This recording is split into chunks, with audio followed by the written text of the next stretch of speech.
fait, c'est simple. On va juste énoncer un fait très simple. Le plus fort de la marine, c'est censé être qui? Akainu. Kuzan, qui n'est même pas le plus fort de l'autre camp, a le niveau pour combattre pendant 10 jours le mec le plus fort de l'autre camp. Donc en fait, il n'y a aucun intérêt à se demander si ça passe ou pas. Évidemment que ça passe. Et évidemment qu'il leur chie dessus. À se défendre. Après, là, son calcul est faux, parce qu'elle dit 3 équipages Yonko, mais en vrai c'est 2 équipages Yonko. La Cross Guild de Crocodile, c'est pas un vrai commandant, et Mihawk, bon, c'est cas très particulier, et Baggy c'est pas un empereur. Donc en vrai on est sur 2 équipages Yonko, là on n'est pas sur 3. Hein. Contre ces 3 monstres, en plus de Barbe Noire sur le champ de bataille cette fois, il y a aussi ces 10 capitaines titanesques qui sont tous incroyablement forts. On doit également se rappeler que Barbe Noire a un oui, donc là t'as l'équivalent d'Akainu en fait. Amiral parmi ses rangs, Aokiji, ce qui rendrait ce combat beaucoup plus facile pour les empereurs. Voilà comment je vois se dérouler cette bataille. Les voyous de Barbe Noire Les voyous de Barbe Noire de la Cross Guild Les voyous de Barbe Noire se chargeraient facilement des soldats ordinaires. Mais les soldats ordinaires, on a dit Akiderois, donc en vrai on s'en fout. Pendant ce temps, Barbe Noire, Mihawk et Aokiji affronteraient les 4 amiraux. Waouh. Et des vice-amiraux. Pendant ce temps, Barbe Noire, Mihawk... Alors attends, 2 petites secondes. Déjà, pourquoi tu mets Luffy contre Akainu? Tu le mets contre son rival. Déjà, le commandant. Ils vont combattre pendant 10 jours. On va occuper Akainu pendant 10 jours. Voilà. Ensuite, c'est là que ça devient intéressant. T'as 3 empereurs. Luffy, Barbe Noire, Mihawk, parce que bien évidemment Mihawk c'est l'empereur de la Cross Guild, hein, tout le monde le sait, contre 3 amiraux. Même en enlevant la gigantesque Black et Mihawk Yonko, il leur chie dessus. Rajoute Garp, ça revient au même. Donc en vrai de vrai, derrière t'as Zoro, t'as Sanji, t'as Shiryu. Bon, on va arrêter de rigoler 2 minutes. C'est le moment de rajouter tout le monde derrière là. Et Aokiji. Là, la marine c'est pas sérieux du tout là, on dirait une blague là. Affronteraient les 4 amiraux, ce qui devrait suffire à les neutraliser. Cela laisserait le reste des chapeaux de paille et tous les commandants de Barbe Noire le pauvre Lucci, le pauvre Garp quoi. CP0 et de Garp. Zoro se Imaginez, regardez, on part dans son calcul. Imaginez Zoro et Sanji. Imaginez Zoro et Sanji contre Garp. Vous imaginez le massacre. Vous imaginez tout le sang versé. Facilement contre Lucci, comme nous savons déjà qu'il est plus fort que lui. Sanji pourrait affronter Kaku, mais un peu de sérieux. Devrait aussi être assez facile. Facile, ok, merci. Il ne reste plus que Garp. Maintenant, Garp est assez fort. Mais comme nous l'avons vu pendant la bataille sur Hachinosu, même lui ne peut pas tenir... Eh oui, regardez. C'est vrai qu'il n'y a pas Shiryu encore dans le... Ah ouais, il n'y a pas Shiryu, ouais. Donc ça fait tu mets Zoro... Écoutez la blague, écoutez. Je rigole déjà. Zoro, Sanji, Shiryu contre Garp. Zoro, roi des enfers. Sanji Ifrit, Shiryu on a encore un vide de sa puissance. Contre Garp. Combattant de haut niveau en même temps. C'est pourquoi je crois que tous les capitaines... Et tu rajoutes Vasco Shot qui est là juste pour lui chier dessus. Tu mets Vasco Shot, il est juste là pour lui cracher dessus. Il est juste pour l'humilier. Ah, je suis mort. Il est fou Vasco Shot. De Barbe Noire travaillant ensemble par le voilà, c'est comme ça qu'il finit le pauvre. Bah oui, bah oui. C'est pourquoi je crois que tout... Avec tout le respect que j'ai pour ce vieux chaudron. Capitaine de Barbe Noire travaillant ensemble... Regardez, il va finir comme ça. Ouais, non, c'est pas sérieux. Finirait par le vaincre. Avec tout ça, les 3 empereurs franchissent la 3e étape. 3 empereurs, encore une fois, c'est 2 empereurs. Hein. Maintenant, remplace la Cross Guild par Big Mom. Là, on va parler. Vous voyez, là, on peut parler. Tu mets Big Mom, qui la passe Big Mom, si vous voulez. Tu mets Katakuri, qui le passe Katakuri. Et bien que cette bataille ait été assez dure, ce n'est pas... Non, elle était pas dure, la bataille. Elle était tout sauf dure. Non. Elle était très simple, la bataille. Tout ce que le gouvernement a à offrir, car au 4e stade, les pacifistas de type Séraphin se joindraient également à la bataille. Et cela poserait un et là, c'est intéressant, parce que là, t'as l'intervention d'un autre grand pouvoir. Énorme problème pour les empereurs. Vous voyez, malgré la présence de 3 empereurs sur le champ de bataille avec leur équipage entier, il serait toujours incroyablement difficile de s'attaquer à tout en même temps, surtout avec 7 séraphins qui... Ce qui est chiant avec eux, c'est le truc de King. Hein. C'est le truc de King qui rend King chiant et cheaté. C'est ça qui les rend chiants et cheatés. Chaque séraphin possède son propre pouvoir de fruit du démon qui imite complètement les capacités des anciens seigneurs de la guerre. Ah ouais, c'est vrai, merde, il y a un problème dans le calcul. Dans la vivre carte de Mihawk, on a appris que le S-Hawk avait le maniement de l'épée de Mihawk. C'est-à-dire que s'ils combattent, le combat va durer très longtemps. et leur force Eh oui, c'est compliqué. est également assez proche de la leur. Pour aggraver les choses en utilisant leur capacité Lunaria, ils sont pratiquement invulnérables à toute attaque. Les empereurs seraient déjà occupés à combattre les amiraux, donc il n'y a aucun moyen Pourquoi Mihawk il est là? Ah, parce qu'il est censé être plus fort. Ah oui, ok, parce qu'il est censé être plus fort que Zoro et Sanji. Et Zoro et Sanji sont en train de tabasser le vieux chaudron. Ok.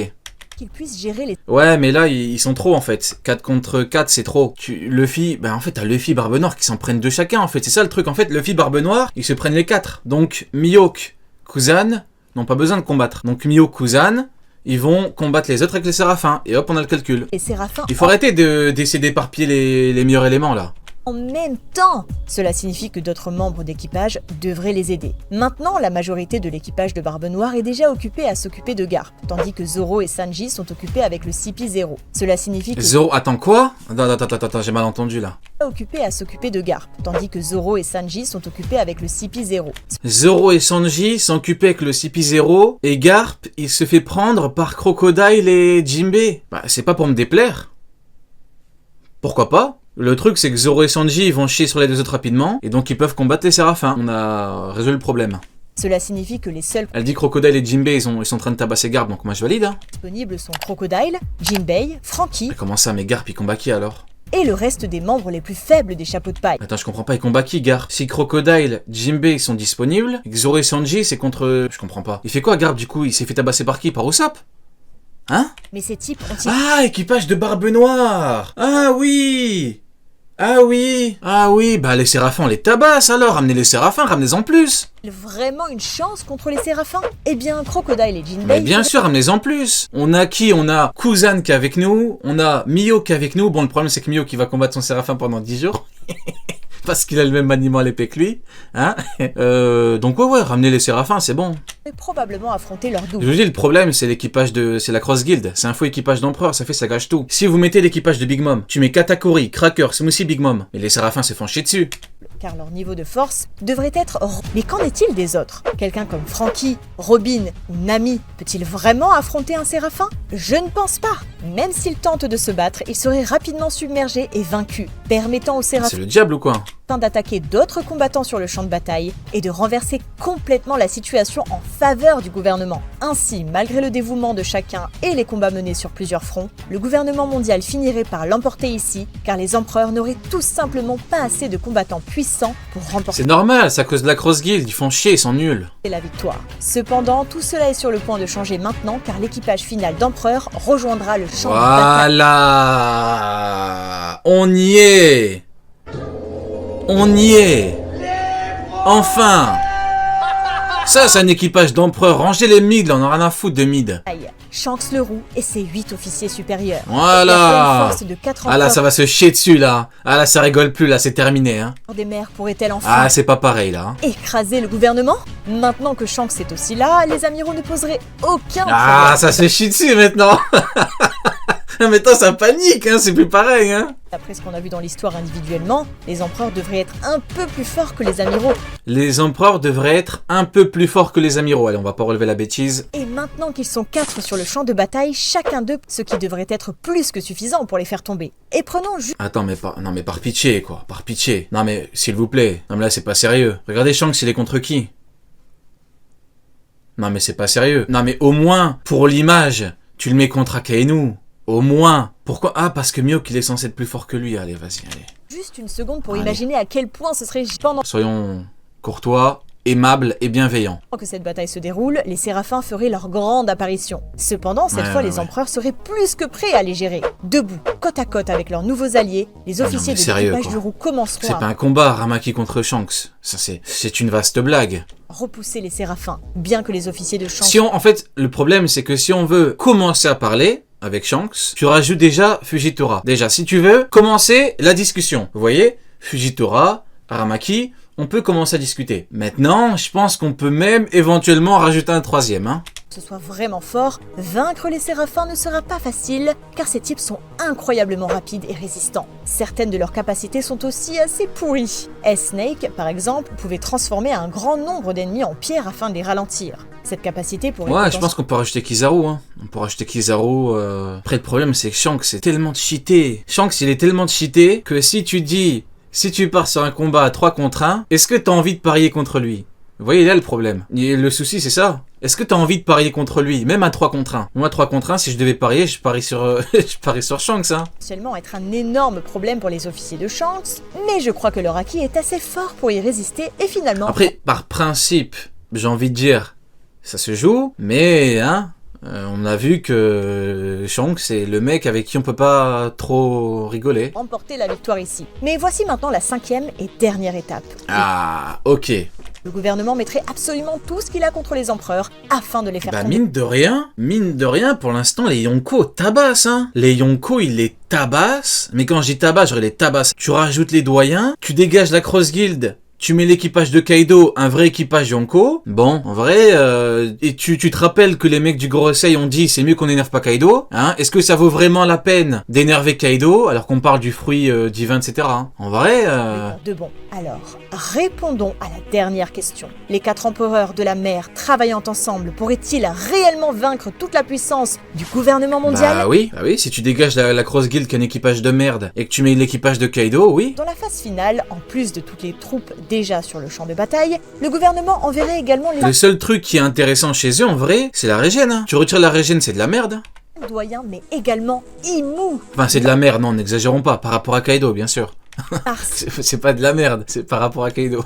Mercure, Nuzjuro, Peter et leur plus récente addition au groupe, Garling, sont facilement parmi les personnages les plus forts de la série. Ils possèdent des capacités qui les rendent essentiellement immortels et invulnérables aux dommages physiques. En plus de cela, ils ont la capacité d'utiliser des cercles magiques et de se téléporter. Sous leur forme bestiale, ils pourraient facilement dominer les troupes des C'est vrai qu'on note qu'on parle pas des empereurs historiques. C'est vrai. empereurs et en éliminer un nombre important simplement avec leur pouvoir surnaturel. Et bien qu'ils soient presque imbattables, il est possible de les freiner. Vous voyez, pendant Egghead, nous avons vu Luffy et Bonnie. Ah ouais. Putain, vous vous rappelez, ça c'est la clim, elle est tellement légendaire. T'avais Sanji et Luffy devant Kizaru, ça m'a dit, alors t'as vu, 2 contre 1, parce que Kizaru est trop fort. Finalement Luffy, il s'est pris Kizaru et son patron, et son chef, et son sugar daddy. Les anciens. Ah, c'était légendaire. De mémoire, c'était genre février, mars, meilleur moment de l'année. Même Zoro, Dory et Bragi ont réussi à contrer Le leurs célèbre Bragi. certaines mesures. Évidemment, ils ne pouvaient pas vraiment vaincre les doyens dans une bataille, mais tout ce que je dis, c'est que c'est la question la plus importante et qui les combattra quand tout le monde aura déjà les mains pleines? Bah moi, je pense que c'est Bragi qui va les combattre si j'arrête. Je suis un gamin. Eh bien, un point important à Bragi noter en vrai, hein. est que cette bataille prendrait beaucoup de temps, ce qui signifie que Ah, beaucoup de temps, sauf si on rajoute Draghi et Bragi. certains combats seraient déjà terminés Sauf si on rajoute Mario et Bragi. avant l'arrivée des doyens. Par Vas-y, j'arrête. exemple, Sanji et Zoro, qui affrontaient Kaku et Lucci, termineraient facilement leur combat et seraient libres d'aider à retenir les anciens. Ouais. Aussi, 2 autres personnages qui pourraient aider sont Shanks et Luffy, qui devraient être plus que capables. En vrai, une fois que t'as le point faible, entre guillemets, une fois que tu connais le moyen d'avoir le Gorosei, après c'est jouable facilement. Enfin, pas facilement, mais c'est jouable. Les amiraux les plus faibles, Green Bull et Fujitora. Cela laisserait Mihawk et Barbe Noire se battre contre Akainu et Kizaru, ce qui semble assez réaliste. Immédiatement Réaliste, barbe poire, mid, contre Akainu et Kizaru. Ouais, bah ouais. après avoir terminé son combat Ouais. contre Green Bull, Shanks sauterait vers Garling, tandis que Luffy, Zoro et Sanji tenteraient de tenir les autres aînés en respect. Certains des officiers de Shanks devraient aussi être libres de se joindre à la bataille maintenant, ce qui aiderait vraiment dans ce combat. Et même si tout semble être sous contrôle, c'est là que de mauvaises nouvelles arriveront. Les mauvaises nouvelles, les problèmes. Empereur. Vous voyez, en raison de cette bataille Les problèmes, c'est quoi les mauvaises nouvelles? est extrêmement chaotique avec une quantité infinie de soldats gouvernementaux attaquant constamment les troupes des C'est les problèmes. C'est lui les problèmes. empereurs, certaines pertes sont inévitables. Certains des chapeaux de On va paille lui envoyer Vasco Shot, il va voir c'est quoi les vrais problèmes, le frérot.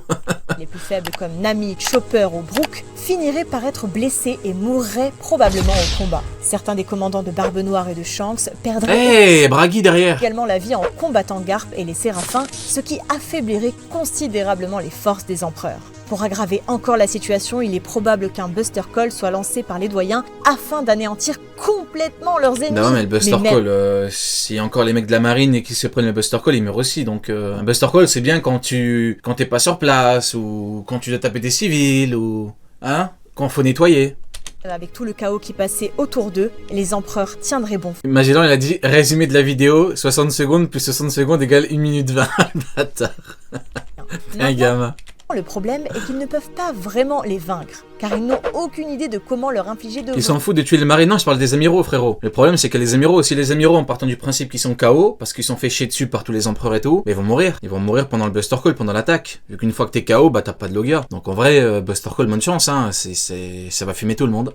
Vrai dommage. Ce qui signifie que les deux camps finiraient par arriver à une Même impasse. pas, Shanks, il va mettre un coup d'Aki des rois, tout le monde sur le navire, ils vont tomber. Non, ce Buster Call, ça sert à rien contre Shanks. Ça vaut pas le coup. Aucun des deux n'étant capable d'arracher. Et vous remarquerez que t'as juste à rajouter Rayleigh pour que ce soit encore 1000 fois plus facile. Mais bon, en vrai, t'en as pas besoin, t'as Luffy et Shanks Aki des rois. La victoire. Donc, c'est tout? La bataille se terminerait par un match nul? Match nul? Comment ça, match nul? Ils se sont tabassés? Ah oui, bah après, si Akainu il se prend Luffy, oui. Bah oui, match nul, Tout oui. à fait. La pleine puissance du gouvernement mondial n'est pas seulement les doyens, mais Imu lui-même, qui ne s'est même pas montré sur le champ de bataille. Bien que nous ne sachions pas exactement quelle est la force d'Imu, en tant que principal antagoniste de One Piece, il est très probablement la personne la plus forte de toute l'histoire à l'heure actuelle. Bon, bah ça, encore une fois, malheureusement, on peut pas savoir. Hein. Avec eux sur le champ de bataille, les forces épuisées de l'empereur n'auraient tout simplement aucune chance Oui, bah oui. et seraient lentement anéanties, une à une. Oui, bien sûr, on va anéantir Shanks, Barbe-Poire, Luffy, oui, bah oui. Je suppose que cela répond à notre question sur qui gagnerait dans cette guerre. Et bah franchement, j'ai démarré la vidéo parce que j'ai jamais vraiment fait le calcul en mode, parce que c'est une alliance un petit peu, c'est compliqué de faire une alliance de tous les empereurs contre tout le monde sur un champ de bataille. Faudrait vraiment un concours de circonstances exceptionnel. Bon, je me suis dit, je vais jamais fait le calcul. À la base, je me suis dit, le GM tout complet, c'est intéressant. Et bah vu comme ça, alors là, vu comme ça, ils se font tarter. Hein. Franchement, Séraphin intéressant, mais c'est pas non plus par rapport à tous les éléments qu'il y a, c'est pas non plus un truc de fou. Le truc c'est qu'il y a beaucoup de commandants. Ça qui est compliqué, c'est que quand tu mets 4 équipages Yonko, bah t'as 3 x 4, t'as 12 commandants. 12 commandants. Hein. 12. Pour certains, Beckman, il est beaucoup plus fort qu'un premier commandant. On prend même pas tout au niveau individuel, on parle même pas de tout. Hein. Donc non, ils se font tarter. Le seul truc, c'est qu'on connaît pas la puissance de Im. Reste à voir la puissance de Im. Sinon, à la fin, Im, tout le monde se prend Im et voilà. Hein. Merci pour la vidéo. Merci pour la vidéo parce que maintenant, je suis sûr de moi. Hein, les empereurs écrasent le GM. Hein. On a fait le calcul. Hein. Ce sera en rediff, bien évidemment. Tout le monde pourra voir. Et j'ai même pas exagéré. Hein. Genre, j'ai pas abusé. J'ai pas dit. J'aurais pu dire, je sais pas, moi, Sanji fracasse Aramaki en 5 minutes. Après il enchaîne, j'ai pas dit ça. Hein.